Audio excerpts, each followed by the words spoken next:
दोस्तों, नियमितीकरण के मुद्दे को लेकर मध्य प्रदेश हाई कोर्ट का एक बड़ा निर्णय सामने आया है, जिसमें कोर्ट ने दैनिक वेतनभोगी कर्मचारियों के पक्ष में बड़ा फैसला दिया है। उसी महत्वपूर्ण खबर के बारे में हम इस वीडियो के अंदर बात करेंगे और साथ ही साथ हम ये भी समझने वाले हैं कि इसका लाभ छत्तीसगढ़ के दैनिक वेतनभोगी या फिर अनियमित कर्मचारियों को मिलेगा या फिर नहीं, और मिलेगा तो कैसे मिलेगा। तो दोस्तों, इस अति महत्वपूर्ण मुद्दे को आप अंत तक जरूर देखिए और पूरे मामले को आप अच्छे से समझने की कोशिश कीजिए।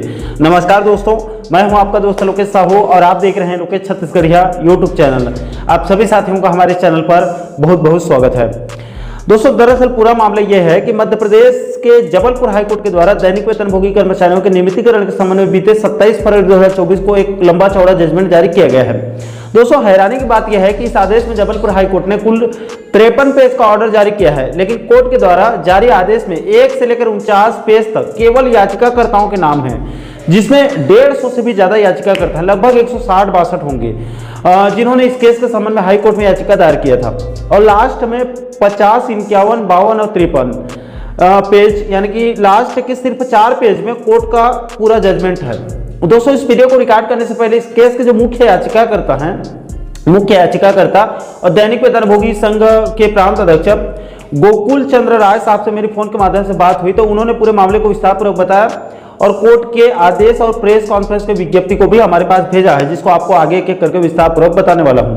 दोस्तों, जबलपुर हाईकोर्ट के जजमेंट के मुताबिक और गोकुल चंद्र राय साहब ने जो जानकारी दी है उसके मुताबिक पूर्व में जबलपुर हाईकोर्ट में 2004 में 31 जनवरी 2004 को एक निर्णय दिया गया था, जिसमें कोर्ट ने सभी दैनिक वेतनभोगी कर्मचारियों को विभाग के द्वारा स्थायी कर्मी के रूप में नियुक्ति दिया गया था। इनको बीच में निकाल दिया गया था, तो ये लोग कोर्ट गए थे, तो कोर्ट ने इनके पक्ष में फैसला दिया था उस समय। इस केस में इसी जबलपुर हाईकोर्ट के 22 नवंबर 2003 के एक निर्णय को सूचीबद्ध किया गया था, जिस पर कोर्ट ने 31 जनवरी 2004 को जो उच्च न्यायालय जबलपुर लोक अदालत के द्वारा जो आदेश या निर्णय दिया गया था, उसमें कोर्ट ने मध्य प्रदेश सरकार को कहा था कि आप प्रतिवादी संघ यानी कि दैनिक वेतनभोगी कर्मचारियों को 6 महीने के अंदर चरणबद्ध तरीके से वापस सेवा में लीजिए। साथ ही साथ दैनिक वेतनभोगी कर्मचारियों को काल्पनिक निरंतरता का लाभ दीजिएगा, ताकि ये सभी कर्मचारी नियमित होने के बाद अपने अधिकार से वंचित न हो सके। जब भी राज्य सरकार इनके लिए कोई योजना बनाए या चलाए, इनको उसका बराबर लाभ मिल सके। साथ ही साथ कानून के मुताबिक दैनिक वेतनभोगी कर्मचारियों को काल्पनिक निरंतरता मानते हुए उनको प्रमोशन और भविष्य में पेंशन की पात्रता भी होगी।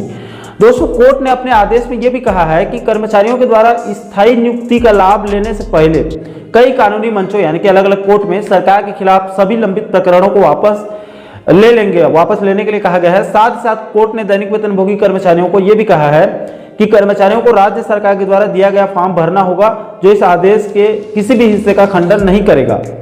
दोस्तों, कोर्ट के आदेश के मुताबिक इसमें नियमितीकरण के संबंध में 2 केस का उदाहरण भी जबलपुर हाईकोर्ट में पेश किया गया है। इसमें एक केस 2006 का उमा देवी का सुप्रीम कोर्ट में दायर किया याचिका और एक और केस ओम प्रकाश बनर्जी बनाम पश्चिम बंगाल राज्य में। ये दोनों मामले सुप्रीम कोर्ट पहुंचे हुए थे। इन दोनों केस को उदाहरण के रूप में जबलपुर हाईकोर्ट में प्रस्तुत किया गया है। यहाँ पर जबलपुर हाईकोर्ट ने 27 फरवरी 2004 के आदेश पारित करते हुए 27 फरवरी 2004 को जो आदेश जारी किया है उसको पारित करते हुए दैनिक वेतनभोगी कर्मचारियों के पक्ष में फैसला देते हुए मध्य प्रदेश सरकार को 120 दिनों के अंदर यानी 4 महीनों के अंदर सभी दैनिक वेतनभोगी कर्मचारियों को स्थायीकरण करते हुए सभी प्रकार के लाभ देते हुए उनको नियमित करने के आदेश दिए गए हैं। दोस्तों, मध्य प्रदेश के दैनिक वेतनभोगी कर्मचारी संघ के प्रांत अध्यक्ष जिनके नेतृत्व में लड़ाई लड़ी गई थी, गोकुल चंद्र राय साहब ने बताया कि जबलपुर हाईकोर्ट ने 27 फरवरी 2024 को अपना ऑर्डर जारी किया। उसके बाद अभी उनके संघ के तरफ से मीडिया को बुलाकर एक प्रेस कॉन्फ्रेंस भी किया गया है और प्रेस नोट जारी करके जबलपुर हाईकोर्ट के आदेश को अटैच करके सभी डाटा को सरकार के उच्च अधिकारियों को सौंप कर कोर्ट के आदेश का पालन करते हुए 120 दिनों में यानी कि 4 महीने के अंदर सभी दैनिक वेतनभोगी कर्मचारियों को नियमितीकरण करते हुए नियमित कर्मचारियों के समान समस्त लाभ देने की मांग यहाँ पर रखी गई है। अब दोस्तों, यहाँ पर सवाल यह है कि जबलपुर हाईकोर्ट के इस निर्णय के बाद क्या छत्तीसगढ़ के दैनिक वेतनभोगी कर्मचारी या फिर अनियमित कर्मचारियों को नियमितीकरण का लाभ मिल पाएगा या फिर नहीं? क्या बिलासपुर हाईकोर्ट में इस केस को उदाहरण के रूप में प्रस्तुत करने पर छत्तीसगढ़ में नियमितीकरण का रास्ता साफ हो पाएगा या फिर नहीं? तो देखिए दोस्तों, इस संबंध में मैंने गोकुल चंद्र राय सर से बात किया तो उन्होंने साफ साफ कहा कि इस केस में उमा देवी वाले केस का हम लोगों ने उदाहरण प्रस्तुत किया है, उसके आधार पर एमपी में निर्णय दिया गया है। अगर इन सभी केस के उदाहरण को बिलासपुर हाईकोर्ट में अच्छे से प्रस्तुत किया जाएगा और बढ़िया तरीके से वहां पर लड़ाई लड़ी जाएगी तो निश्चित रूप से छत्तीसगढ़ के दैनिक वेतनभोगी कर्मचारियों को भी बिलासपुर हाईकोर्ट में बड़ी जीत मिल सकती है। दोस्तों, जबलपुर हाईकोर्ट में दैनिक वेतनभोगी कर्मचारियों के नियमितीकरण के फैसले आने के बाद अब छत्तीसगढ़ के अंदर भी नियमितीकरण की मांग तेज हो चुकी है। दोस्तों, कोर्ट के निर्णय के बाद छत्तीसगढ़ नगर निगम अनियमित कर्मचारी महासंघ के प्रदेश अध्यक्ष सचिन शर्मा जी के तरफ से पहली प्रतिक्रिया सामने आई है। दोस्तों, इस मुद्दे को लेकर सचिन शर्मा साहब का क्या कुछ कहना है उसे भी आप आगे एक वीडियो के माध्यम से सुन सकते हैं। समस्त अनियमित कर्मचारी भाइयों को मेरा प्रणाम। मैं सचिन शर्मा, प्रदेश अध्यक्ष नगर निगम अनियमित कर्मचारी महासंघ। मध्य प्रदेश हाई कोर्ट द्वारा एक ऐतिहासिक फैसला सुनाया गया है कि जिसका भी 10 साल हो गया है उसको 120 दिन के अंदर मध्य प्रदेश सरकार नियमितीकरण करे। 200 याचिका हाई कोर्ट में दायर की गई थी नियमितीकरण के लिए विभिन्न विभागों द्वारा। 2017 में दैनिक वेतन कर्मचारी महासंघ के अध्यक्ष गोपाल चंद्र राय जी द्वारा भी नियमितीकरण के लिए याचिका दायर की गई थी, जिसमें कि हाई कोर्ट द्वारा का 200 याचिकाओं की सुनवाई एक साथ की गई और 27 फरवरी 2024 को दैनिक वेतन कर्मचारी एवं अनियमित कर्मचारियों के हक में फैसला सुनाया गया कि मध्य प्रदेश सरकार 120 दिन के अंदर समस्त दैनिक वेतन कर्मचारी एवं अनियमित कर्मचारियों को 120 दिन के अंदर नियमितीकरण करे। और हाई कोर्ट द्वारा ये भी माना गया कि एक नियमितीकरण मध्य प्रदेश में एक बहुत बड़ा मुद्दा है। इस फैसले से 48,000 कर्मचारियों को मध्य प्रदेश में लाभ प्राप्त होगा, उनका नियमितीकरण होगा।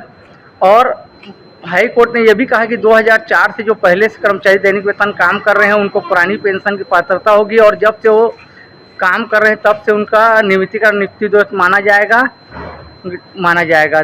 तो मैं बस यही चाहता हूं कि छत्तीसगढ़ में भी मैं माननीय मुख्यमंत्री विष्णुदेव साय जी से निवेदन करना चाहता हूं, जो फैसला मध्य प्रदेश में हाई कोर्ट द्वारा दिया गया है वैसे यहाँ जिससे भी 10 साल से ऊपर जिनका हो गया है, जो सीधा विभाग से पेमेंट पाते हैं, ऐसे कर्मचारी को जल्द से जल्द यहाँ भी नियमितीकरण किया। धन्यवाद।